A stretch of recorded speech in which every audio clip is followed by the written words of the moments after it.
Here comes the sun, and so does World Beatles Day today, celebrated annually on the 25th of June. This day is all about honoring the legendary band and that changed music and the culture of pop music, rock music as we know it.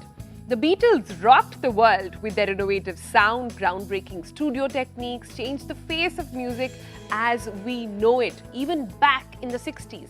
Now, fun fact, the Beatles were the first band to hold the top 5 spots on the Billboard Hot 100 simultaneously. Can you believe that? And their album, St. Pepper's Lonely Heart Club Band, was one of the first concept albums changing how albums were perceived. They also introduced what we know as music videos now to the world. And even today, almost 65 years after their first launch, their influence echoes through countless artists and bands. World Beatles Day is a time to play your favorite Fab Four songs, share your stories, celebrate their timeless legacy, and let us do that on the program today with the first person who took the interview of the Fab Four here in India. He's not a journalist anymore, but he was then. He was a freelance reporter then, went on to write and went on to become a really path-breaking actor in his own right, and he joins us now. Kabir Bedi is with us. Good morning. Thank you so much for joining us from London and sharing this day with us. Now, the audiences should know, Kabir, that back in 1966, while returning from a tour in Manila to London, the Beatles had actually had a 3-day layover in Delhi. Kabir Bedi then used to be a 20-year-old freelance reporter for the All India Radio at that time. And he managed to get an exclusive interview with the Fab Four. So, Mr. Bedi, you were such a fan that you slipped in a white lie to get FaceTime with them. Tell us, how did that interview happen? Well, I was the biggest Beatles fan in the world. So when I heard the Beatles were in town, I said, I've got to get this interview. So I went to my boss and I said, look, please, I want to interview the Beatles. अरे कैसे करोगे interview? पूरी press उनके पीछे पड़ी है. आपको interview क्यों देंगे? I said, आपका क्या जाता है? Give me your tape recorder, give me the badge and I'll go. So they gave me finally. So I went there and everyone's looking for the Beatles. I looked for the manager. About an hour and a half later, I saw him coming down the lift. And I knew I had to get to him. So I had a plan. I told a white lie. I told him, I said, I'm on from All India Radio, and the government has decided and announced that there will be an interview with the Beatles at 10 o'clock tonight. And of course, he exploded. The boys will not do any bloody interview. I said, sir, there'll be a big problem with the government, and I'm a big Beatles fan, and I don't want this to happen. And since they'd had a bit of a problem with the government in Manila, I knew this was their weak point. So I kept saying government and problems and all that. Finally said, boys won't do the interview. I will do the bloody interview. I said, fine by me. An interview with Brian Epstein is good enough for me. So at the appointed hour, I went up to his floor and knocked on his door. He opened it. He was in a dressing gown and sweating and not well, obviously. He really must not have been well because 6 months later he died. He looked at me. I said, Kabir Bedi, sir, All India Radio, interview, 10 o'clock.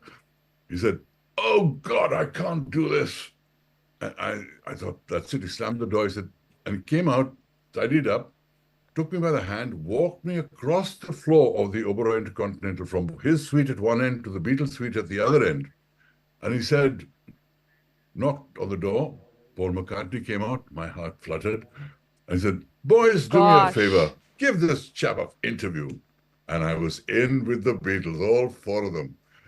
And it was just one of those incredible moments in my life because, I'd idolized the Beatles. All right. But Mr. Bedi, tell us this. What happens when the fan has to don the hat of a journalist and ask questions? You were just 20 at that point and sitting down with the legends of those times one-on-one. You had like roughly, 10 minutes with them? What happened inside the room? One by one. And Paul was the most affable and he was, my heart is beating at about 180 beats a minute.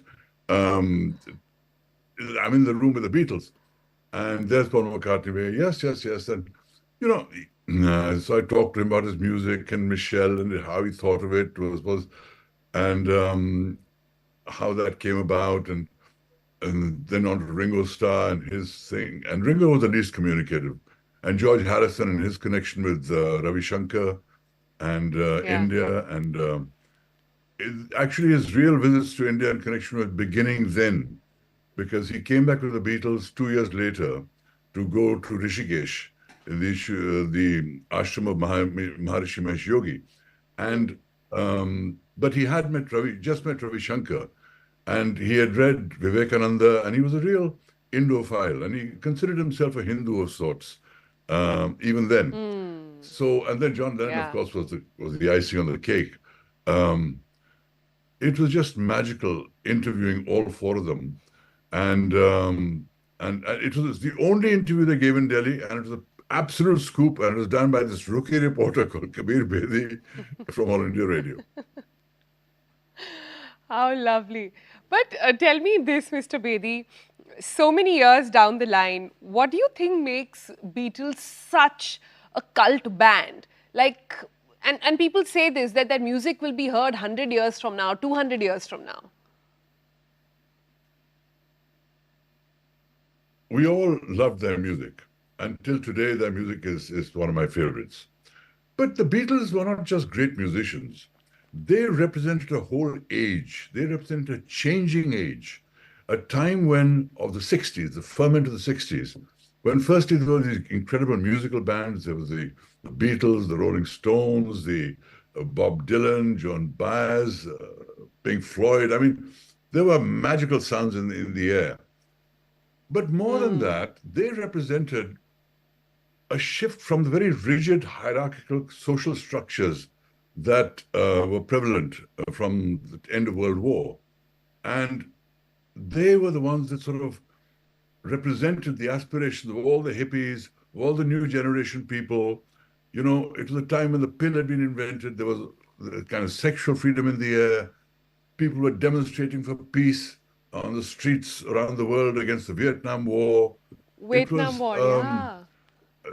clothes went psychedelic. You know, Mary Quant and Carnaby Street became the um, uh, flag bearers of the new kind of hippie dressing. Uh, Bell-bottom trousers came. It was just rebelling against that formal suited booted look of the 50s. And Hmm. Hmm. that revolution is something we all want to be part of. We all want to be part of the change that was happening in the world. And the Beatles were the symbol of that. So for Hmm. us, the Beatles are more than a musical group, and their enduring popularity is because of their music and because they represented something very special in terms of changing society, a society that changed the world forever, the generation of the 60s. Right, the generation of the 60s. But that's the thing about the band, that it doesn't matter which year you were born in, you're still a Beatles fan. But you know, there are two kinds of Beatle fans. There are ones who say that the lyrics trump the composition, and there are others who say it is just the music and how it was developed that has paved the way for music for many generations to follow. Which club are you part of? I'm part of both clubs because the fact is the music was incredible and diverse. Everything from, you know, rock pop to lyrical ballads to um, new forms of orchestration, Sergeant Pepper's Lonely Hearts Club Band, and all that kind of madness. Um, so between love songs, lyrical songs, songs that change the age, songs that change the definition of what pop songs should be, um, and their lyrics were just amazing. Picture yourself on a boat on a river with tangerine trees and marmalade skies. I mean, you know, those are lyrics you just live by because they're so wonderfully visual and they take you to a different place altogether. So I'm in both clubs. I think their music is fabulous. I think their lyrics are fabulous. And together Okay. it is why they've endured so long and will continue to endure. And I will continue to remain one of the biggest Beatles fans in the world. And I thank them for giving me the interview to a young 20-year-old which in a way changed my career. Yeah, thank them and thanks to All India Radio. But what happened to your journalism career? Why did you quit?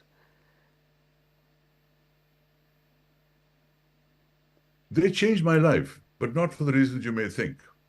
Because when I had it broadcast on All India Radio, that was broadcast, I went back 10 days later to say, give me a copy of it. And I discovered they had recorded somebody else's interview over the interview of the Beatles because they didn't have money for new tapes. All India Radio was so badly funded, they didn't have money for new tapes, and they taped over my interview. And this thing shocked me so profoundly that they didn't know the value what I'd given them. I could have sold it for a fortune to people abroad. Absolutely. But I remained loyal to All India Radio, and they taped over it. So it really got me thinking, and it eventually led to my leaving Delhi, leaving All India Radio, and seeking out a new destiny for myself in Bombay. And I left Delhi with 700 rupees in my pockets and a hope in my heart.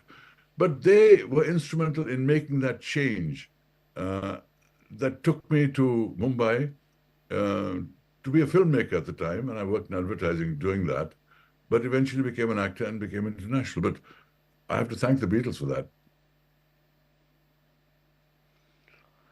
Good gosh, the interview that made you a journalist and also led you quitting. It was quite an iconic moment. Well, Kabir Bedi, thank you so much for speaking with us. But, before we let you go, can you hum a few lines or maybe recite a few lines, if you like, of your favorite Beatles song?